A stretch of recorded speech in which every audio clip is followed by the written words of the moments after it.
Hello students, कैसे हैं। आज हम लोग पास्ट इंडेफिनिट के उन सेंटेंसेस को डील करने वाले हैं जिसमें वर्ब नहीं आता है। वर्ब नहीं आता है मतलब वाक्य के अंत में क्या आता है, एक पहचान वाला शब्द।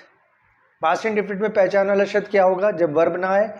वाक्य के अंत में था, थे, थी, हुआ था, हुई थी, हुए थे, या होता था, होती थी, होते थे लिखा होगा। इन शब्दों के ठीक पहले जो शब्द दिखाई देगा वो वर्ब नहीं होगा। क्लियर है। तो वर्ब किसको कहते हैं ये आपको मालूम ही है। वर्ब उन शब्दों को कहते हैं जिसके साथ ना अक्षर जोड़ने पे एक अर्थ निकले। जैसे मैं खेल रहा था तो खेलना वर्ब है, क्योंकि खेल शब्द में ना जब जोड़ते हैं तो एक अर्थ निकलता है खेलना, तो इसको वर्ब कहते हैं।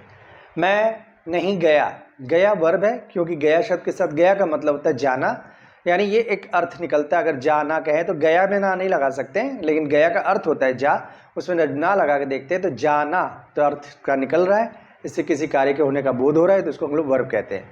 लेकिन अगर वाक्य में लिखा हो मेरे पास समय नहीं था, तो था के पहले लिखा है समय। समय वर्ब नहीं है। क्यों वर्ब नहीं है? क्योंकि इसमें ना लगा के जोड़िए, समय ना, इसका कोई अर्थ नहीं निकलता है, ऐसा कोई शब्द नहीं होता है, इसलिए ये शब्द वर्ब नहीं कहलाएगा। तो हम उन्हीं वाक्यों की चर्चा करने वाले हैं जिसमें था, थे, थी, होता था, होती थी, होते थे, हुआ था, हुई थी, हुए थे के पहले जो शब्द दिखाई देगा वो वर्ब नहीं होगा। तो अगर वो वर्ब नहीं होगा तो उसको किस तरह से ट्रांसलेट करते हैं उसी का हम लोग जिक्र करने वाले हैं इस वीडियो में। आप जानते हैं ये पास्ट इंडेफिनिट है, इसके संबंधित जो कुछ जानकारी है वो अपनी स्क्रीन पे देख सकते हैं। इसमें एक्टिव का हेल्प क्या लगता है, डिड, और पैसिव का हेल्प क्या लगता है, वॉज या वर्ब। कब डिड लगेगा, कब वॉज वेयर लगेगा, यानी एक्टिव का हेल्प कब लगेगा, पैसिव का हेल्प कब लगेगा, इस चीज़ की चर्चा हम लोग करेंगे। इसको खोजने के बाद हम लोग सीक्वेंस देकर ट्रांसलेशन करेंगे।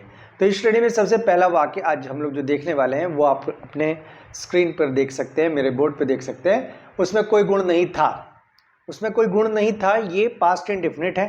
क्यों पास्ट इंडेफिनिट है पहले ये समझ लें। देखिए सबसे लास्ट में लिखा है था के पहले लिखा है गुण। ये जो नहीं शब्द लिखा है नहीं से कोई मतलब नहीं है। नहीं और क्यों, ये दो ऐसे शब्द होते हैं जो अगर पहचान वाले शब्द के पीछे दिख रहे हो उसको आप ध्यान मत दीजिए, उसको नज़रअंदाज कीजिए। उसके बाद क्या बचा रह जाता है, था के पहले लिखा है गुण। अब आपको ये तय करना है ये गुण शब्द वर्ब है कि नहीं है। गुण शब्द में ना अक्षर जोड़िए, गुणना, ऐसा कोई शब्द आपने कभी सुना है? नहीं सुना है। इसका अर्थ ये हुआ कि ये शब्द वर्ब नहीं है, इसमें ना अक्षर जोड़ देखने पे इसका कोई अर्थ नहीं निकल रहा है, तो इसका अर्थ ये निकला कि ये गुण शब्द वर्ब नहीं है। वर्ब नहीं तो क्या हो सकता है, या तो नाउन हो सकता है या विश्लेषण हो सकता है, यानी एडजेक्टिव हो सकता है। हमें इससे कुछ लेना देना नहीं हो, चाहे नाउन हो चाहे एडजेक्टिव हो, उससे कोई फर्क नहीं पड़ता। हमें सिर्फ ये देखना है आप कि इस वाक्य में सब्जेक्ट क्या है। इसके लिए क्या करते हैं, किसके पास शब्द लगा के प्रश्न करते हैं। कहाँ पर? जिस शब्द को अभी आपने देखा और कहा कि ये शब्द वर्ब नहीं है, उसके ठीक पीछे गुण। लेकिन ये भी ध्यान रखना चाहिए कि जब गुण लिखा है तो उसके पीछे जो शब्द लिखा है तो आपको ये तय कर लेना चाहिए कि उसके पीछे वाला जो शब्द है वो भी उसके साथ जुड़कर इंग्लिश बनाते समय आएगा कि नहीं आएगा। तो जब आप इसको ट्रांसलेट करेंगे तो कोई गुण को एक साथ लिखेंगे, एनी क्वालिटी, ये शब्द एक साथ इंग्लिश में जब ट्रांसलेट करेंगे तो ये दोनों शब्द एक साथ लिखे जाएंगे। तो इसलिए कोई गुण को एक शब्द मानिए, पूरा कोई गुण एक पूरा एक शब्द हुआ, कोई गुण। ठीक है। तो इन कोई गुण जो शब्द है इसके पीछे किसके पास लगा के प्रश्न करेंगे। किसके पास कोई गुण था तो उत्तर मिला, या किसमें लगा के प्रश्न करेंगे, किसमें कोई गुण था तो उत्तर मिला उसमें, तो ये हुआ आपका सब्जेक्ट, उत्तर मिल गया। जब किसके पास या किसमें शब्द लगा के आप प्रश्न करते हैं किसी ऐसे शब्द के पीछे जो वर्ब नहीं है, एक ऐसे शब्द के पीछे जिसके जो वर्ब नहीं है उसके पीछे अगर आप किसके पास या किसमें शब्द लगा के प्रश्न करते हैं और उत्तर प्राप्त हो जाए तो उस वाक्य में एक्टिव का हेल्प लगाते हैं। तो ये आप जानते हैं पास्ट इंडेफिनिट है, इसमें एक्टिव का हेल्प क्या लगेगा, डिड। एक बात। दूसरी बात, जब किसके पास या किसमें शब्द लगा के प्रश्न करते हैं उत्तर मिल जाए तो वर्ब के स्थान पर हैव का प्रयोग करते हैं, वर्ब के स्थान पर हैव का प्रयोग करते हैं। इसलिए आप देखिए सीक्वेंस में आपके सामने जो पहचान हेल्पियो के बचा भाग है उसके बाद हम लोग वर्ब लिखते थे, वर्ब की इंग्लिश बनाते थे जब वर्ब वाले वाक्य को ट्रांसलेट कर रहे थे, तो यहाँ पे वर्ब की जगह हैव लिखा हुआ है। क्लियर है। तो दो बात क्लियर हो गई, जब किसके पास या किस में लगा के प्रश्न करते हैं उत्तर मिल जाए तो एक्टिव का हेल्प लगाते हैं और वर्ब के स्थान पर हैव का प्रयोग करते हैं। ये पता चल गया। अब ट्रांसलेशन करेंगे। ये एक नकारात्मक वाक्य है, इसका सीक्वेंस सामने है। सबसे पहले सब्जेक्ट की इंग्लिश बनाने के लिए कह रहा है, सब्जेक्ट है उसमें तो उसमें की भी इंग्लिश हो जाएगी ही। नंबर 2 हेल्पियो का पहला भाग डिड। नंबर 3 नॉट, नॉट है नहीं, अरे सॉरी नॉट है तो नॉट लिख देंगे। नंबर 4 हेल्पियो का बचा भाग, यानी डिड के बाद अगर बी, बीइंग, बीन ऐसा कोई शब्द लिखा होता तो वो बचा भाग होता। इसमें नहीं है ऐसा कुछ तो नहीं लिखेंगे, छोड़ देंगे। इसके बाद लिखा है हैव, या हैव लगाना है, ही डिड नॉट हैव। अब बचा पहचान वाले शब्द के पहले आने वाले शब्द की अंग्रेजी। तो पहचान वाला शब्द है था, उसके पहले आने वाला शब्द है कोई गुण, इसकी इंग्लिश बना देंगे any quality. He did not have any quality. वाक्य है लोगों को उसकी ईमानदारी पर कोई संदेह नहीं था। पहले पता कर लिए पास्ट इंडेफिनिट क्यों है। लास्ट में लिखा है था, और था के पहले जो शब्द आ रहा है संदेह, ये शब्द वर्ब नहीं है, क्योंकि संदेह शब्द के साथ ना अक्षर जोड़ के देख रहे हैं तो इसका कोई अर्थ नहीं निकल रहा है। संदेह ना, क्लियर, तो ये वर्ब नहीं है। जब वर्ब ना हो तो हमें क्या करना होता है, सब्जेक्ट खोजना होता है। सब्जेक्ट खोजने के लिए किसके पास या किसमें शब्द लगा के प्रश्न करते हैं। कहाँ पर, उसी शब्द के पीछे जिसको आप लोगों ने भी तय किया कि वो वर्ब नहीं है, यानी पहचान वाले शब्द के पीछे जो शब्द आया है उसके पीछे, यानी संदेह के पीछे किसमें या किसके पास लगा के प्रश्न करेंगे। लेकिन एक चीज़ और ख्याल रखेंगे कि इसके पीछे जो शब्द लिखा है कोई क्या, जब अंग्रेजी बनाएंगे इन दोनों शब्दों को साथ रखा जाएगा। कोई संदेह, एनी डाउट, जी हाँ रखा जाएगा। तो इसका अर्थ ये हुआ कि किसके पास या किसमें शब्द यहाँ पर लगा के प्रश्न करिए। किसके पास कोई संदेह नहीं था, किसके पास कोई संदेह नहीं था, या किसमें कोई संदेह नहीं था। क्लियर है, प्रश्न बन गया। अब इसका उत्तर देखते हैं। लोगों को, किसके पास कोई संदेह नहीं था या किसमें कोई संदेह नहीं था, लोगों को कोई संदेह नहीं था का अर्थ निकला लोगों के पास।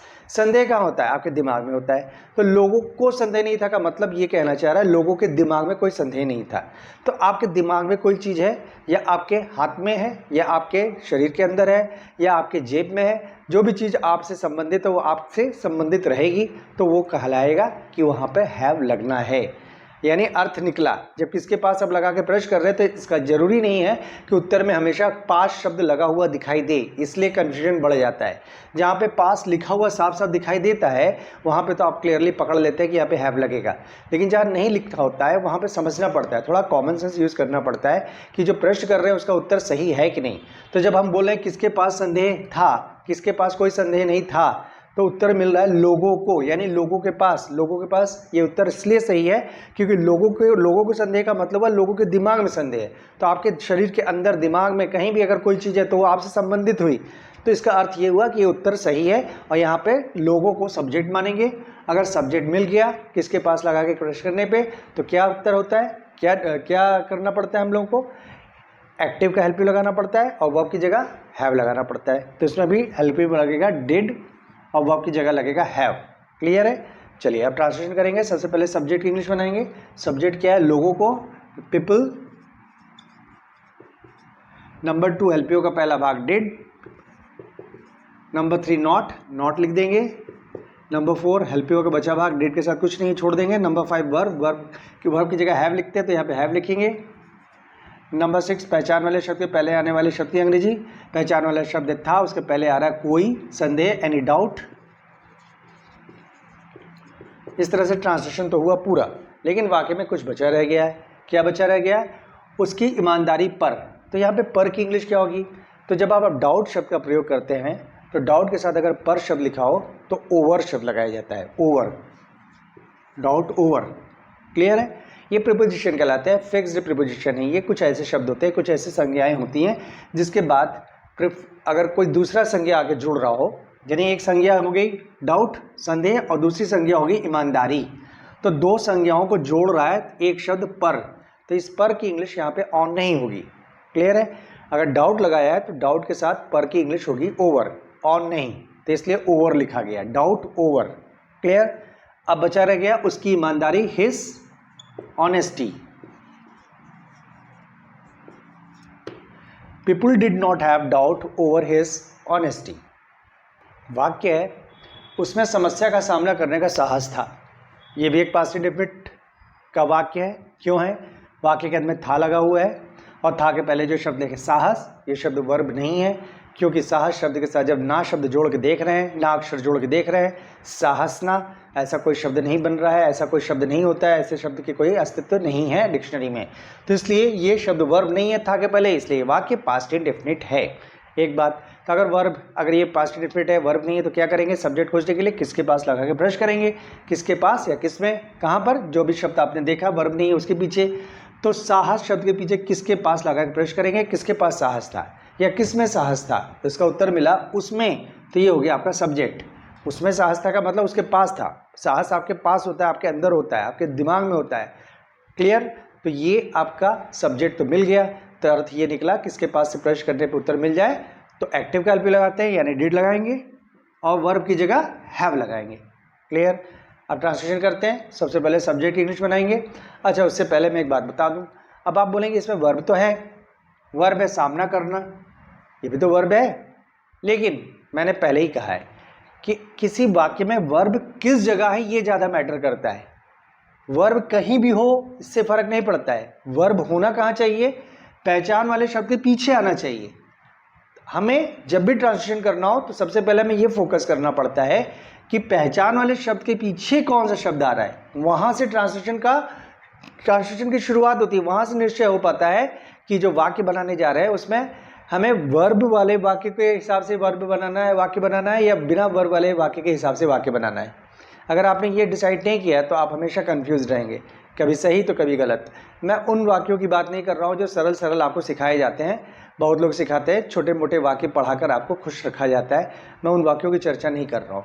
क्लियर है। जरा सा आपको स्टैंडर्ड वाक्य मिलेगा तो इस तरह के वाक्य आपको मिले जुले वाक्य मिलेंगे। तो उस केस में अगर आप खाली एक दिमाग में एक पॉइंट लेके चल रहे हैं कि वर्ब ही होगा वाक्य में, तो आप गलती करने वाले हैं, निश्चित रूप से आपसे गलती होगी। इसलिए जब भी आपको ट्रांसलेशन करना हो सबसे पहले पहचान वाले शब्द के पीछे जो शब्द है वो वर्ब है कि वो वर्ब नहीं है, इस तरह से आपको डिसाइड करना पड़ेगा। तो यहाँ पे देख लिया आपने, यहाँ पे वर्ब नहीं है, यहाँ पे तो है लेकिन यहाँ नहीं है। इसलिए हम लोगों ने जो प्रोसेस अपनाया है, किसके पास लगा के प्रश्न किया है और सब्जेक्ट खोजा है, वो प्रोसेस अपनाना पड़ेगा। अगर यहाँ पे वर्ब होता तो आप लोग पढ़ ही चुके हैं, वर्ब वाले पूरी सीरीज पढ़ चुके हैं, पूरा टेस्ट पढ़ चुके हैं, वो तो आपको बार बार बताने की जरूरत है नहीं। क्लियर।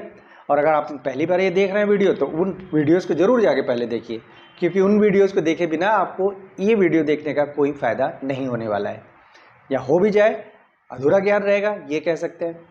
तो चलिए, तो सबसे पहले सब्जेक्ट इंग्लिश बनाएंगे। सब्जेक्ट है उसमें ही। नंबर 2 हेल्पियो का पहला भाग डिड। नंबर 3 नॉट तो है नहीं इस वाक्य में, नॉट छोड़ देंगे। नंबर 4 हेल्पियो का बचा भाग, यहाँ पे बी हुई कुछ नहीं है, छोड़ देंगे। नंबर 5 हैव, या हैव लिख देंगे। नंबर 6 पहचान वाले शब्द के पहले आने वाले शब्द की अंग्रेजी पहचान वाला शब्द है था, उसके पहले आ रहा है साहस, करेज। अब क्या बचा रह गया, सामना करने।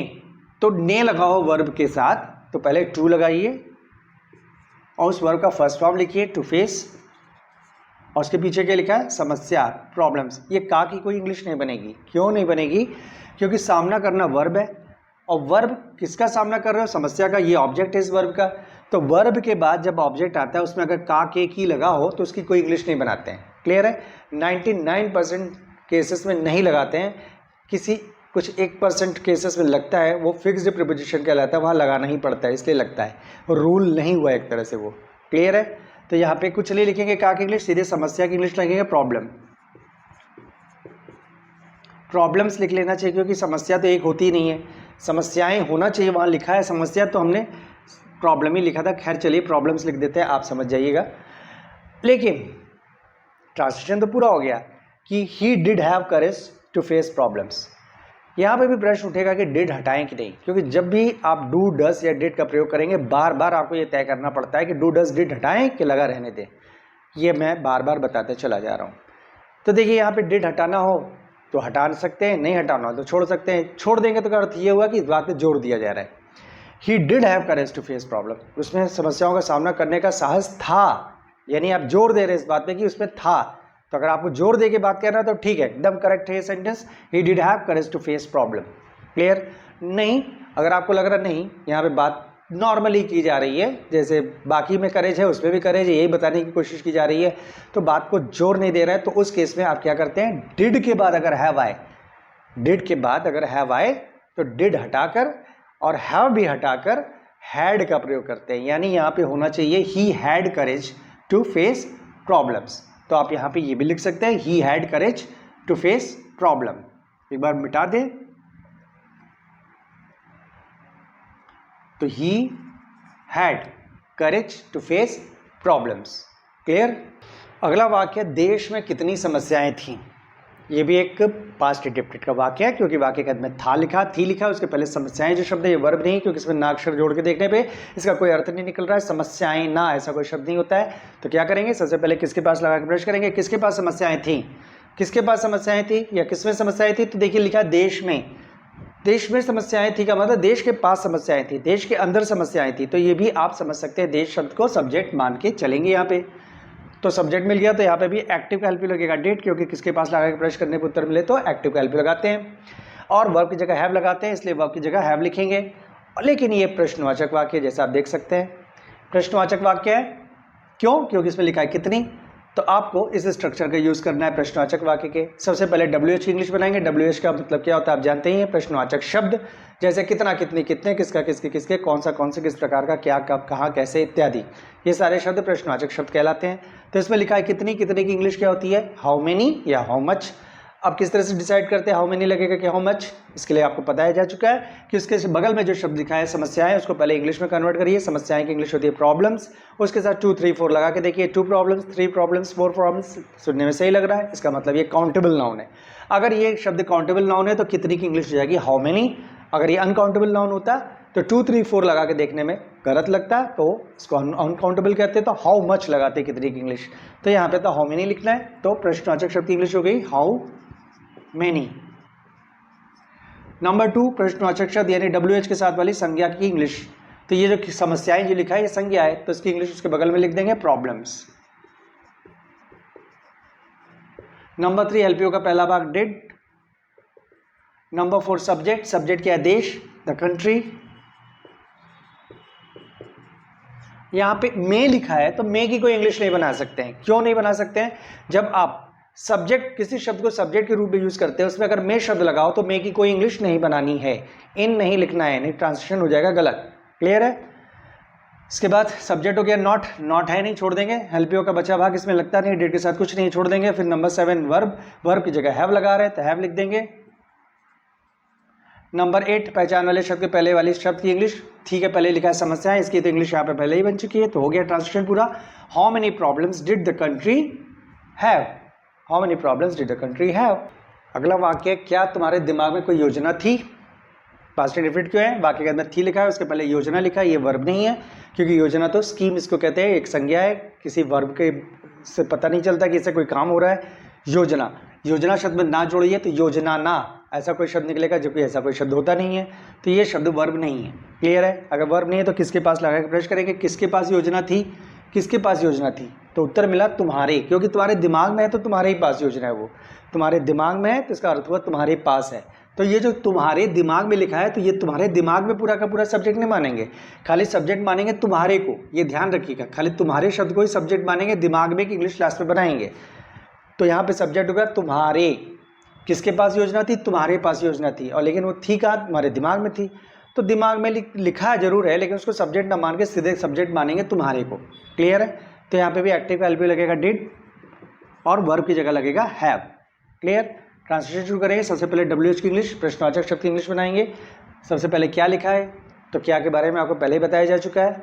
जब क्या शब्द के बाद वर्ब दिखे तो क्या की इंग्लिश बनाते हैं, या पहचान वाला शब्द दिखे तो क्या की इंग्लिश बनाते हैं, या वाक्य पढ़कर लगे कि हाँ या ना में उत्तर आ रहा है तो क्या की इंग्लिश नहीं बनाते हैं, और हाँ या ना में उत्तर नहीं आ रहा हो तो क्या की इंग्लिश बनाते हैं।